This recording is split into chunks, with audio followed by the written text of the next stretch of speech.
រាល់ថ្ងៃដាលីសៀវមីនិងសវណ្ណនាថតែងតែជិះម៉ូតូមកសាលាជាមួយគ្នាផ្ទះពួកគេនៅជិតសាលាខ្លាំងប្រហែលតែ5នាទីក៏ដល់អូយអាយ៉ាម៉ូតូខ្ញុំអស់សាំងអើយហេមិនសិនមិញទៅចាក់សាំងមែនពិតមែនឬមែននឹងខ្ញុំចម្លែកណាស់ខ្ញុំជិះចិត្តសោះតែអស់សាំងលឿនជាងបងខ្ញុំជិះទៅខេត្តទៀត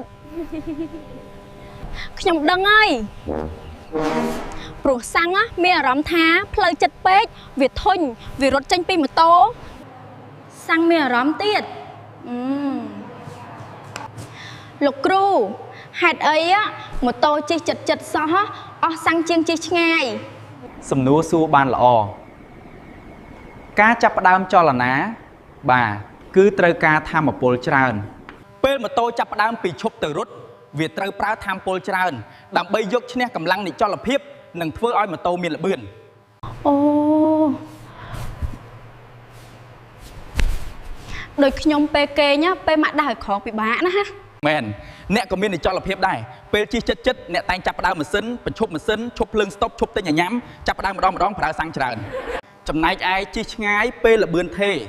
ម៉ាស៊ីនដំណើរការស្ថិរភាពវាស៊ីសាំងសន្សំជាងចាំមើលប្រហែលសាំងខ្ញុំខ្លាចខ្ញុំជិះ